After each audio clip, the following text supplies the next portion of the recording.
United States Olympic Committee, Training Design Symposium, 2007. Inigo, Mujika, Peaking and Tapering. This original lecture was about an hour and a half. These are audio notes by Coach Shannon Gillespie. Definition of a taper. Many different definitions. First concept, decrease work. Second concept, increase rest. Eliminating accumulated fatigue. Third concept, progressive incremental reduction.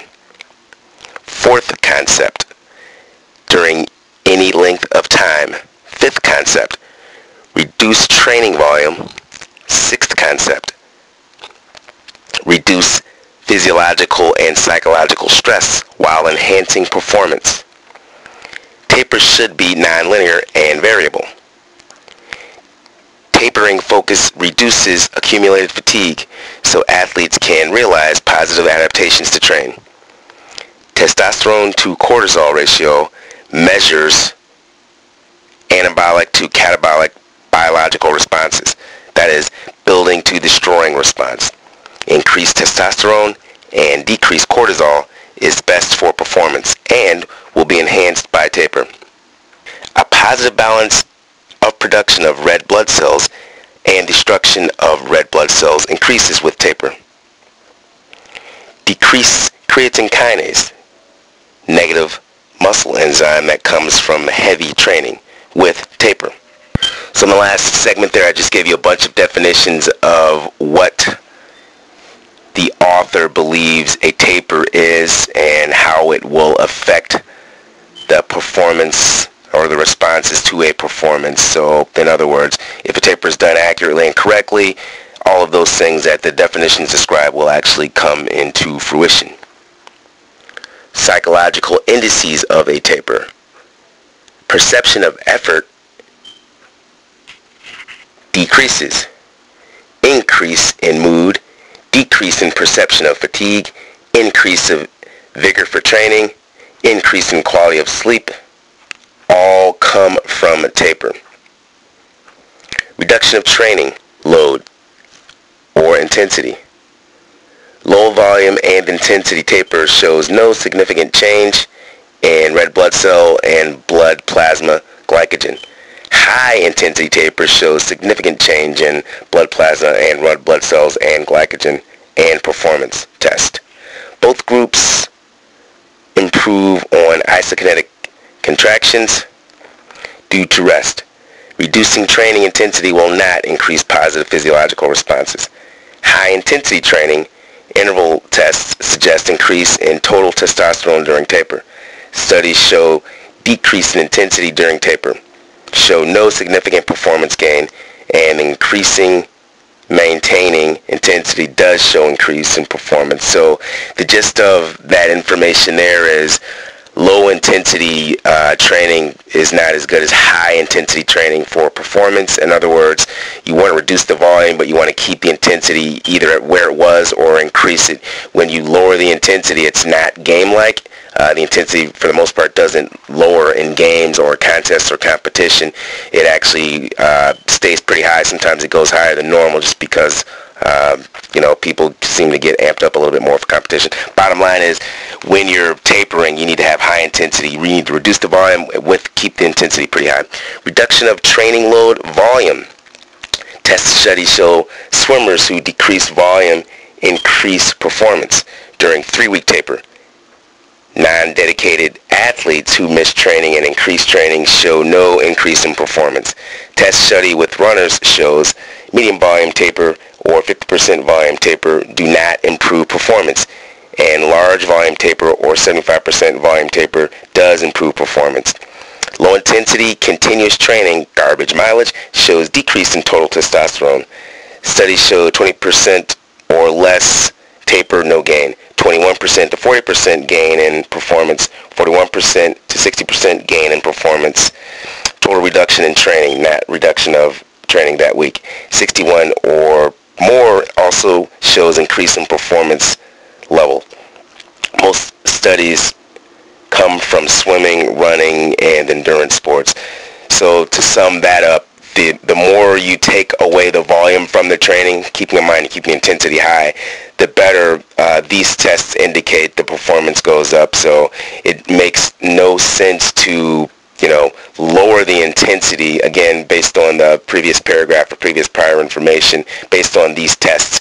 They're suggesting that, or he's suggesting in his test, that you can reduce the volume all the way up to 80% in some cases, as long as the intensity is the same. And his tests show that when you increase the volume less than 20%, there wasn't a lot of gain at all. Reduction of training load frequency. Highly trained athlete may depend more on feel. Studies that decrease frequency do not improve performance significantly.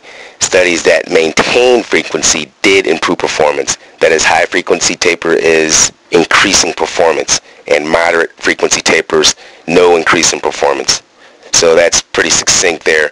You want to keep the frequency the same, so if you've been training 4 to 5 days a week, going into competition, you want to continue to train 4 to 5 days a week. I think what some of the challenge is if you do not understand that, you'll reduce the volume and you'll reduce the frequency, which the volume probably isn't such a bad deal. Just the frequency of training actually is what is actually going to make the performance to go down, because you've been doing something every day. All of a sudden you're not doing it every day, so your body's not used to that, and that's where the performance decline actually comes. Duration of taper. Different per sport and per athlete. That is 5 to 28 days. So there's a pretty large variance there. Power output increases with 10 to 14 days per studies. Huge variability between optimal days of taper. Some athletes recover faster than others. Some athletes supercompensate longer. Could be because of training, age, or maturity, or injuries, work, school, etc. Each athlete is different, and studies cannot identify why taper lengths should be varied. Taper is needed, and studies prove this, however. I guess the summary there would be that the taper is something that all coaches need to employ into their programs, and then you're going to have to play it by ear, and or you're going to have to test each athlete to see which athletes respond with shorter or longer duration tapers. Type of taper. Step taper, not really a taper, reducing training by 70% for the entire 2 weeks. Used more in studies to see how long training improvements will last. Principles for taper can be applied per week. That is, varied volume of training per day. Linear taper, that is 90% down to 20% in straight line fashion. Exponential slow taper, that is slower decay or decrease of training volume. Exponential fast taper, that is fast decay or decrease of training volume. All increased performance, and progressive exponential taper increases performance more per studies. Fast decay taper has increased performance more than or greater than slow decay taper. So essentially there are 4 types of taper. The step tapers appears to be not a taper at all. It's just a reduction of training. The other 3 types of taper show more progress in terms of performance, and the gist of it is they're decreasing all the way down to like almost 20% of training, starting from 100% all the way down to 20, but a little bit each day. Performance improvements. Average increase or improvement in performance is 3% range, all the way down to 0.5% up to 6%. So that was an average one to 3%. Increase in performance, that is pre-taper to post-taper. Conclusions and practical implications. Aim of taper is to minimize accumulated fatigue and improve fitness per mathematical models. Taper should maintain training intensity and reduce training volume by 60 to 90%. Maintain training frequency at least 80% in highly trained athletes. Taper duration should be individualized between 4 to 28 days. Know your athlete. Use progressive nonlinear tapering designs. Expect improvements of 3%. So again, as I've been suggesting in many of these audio notes, this information is pretty solid. These are sports scientists from all around the world. You can probably Google many of their names and you'll see a lot of the papers and things that they've done. My suggestion always is to re-listen to some of these audio notes, because there's a lot of information. I've condensed an hour and a half lecture in, 15, 20 minutes. So listen to it again if you want to get more information. You can always email me at coachshannyn@gmail.com.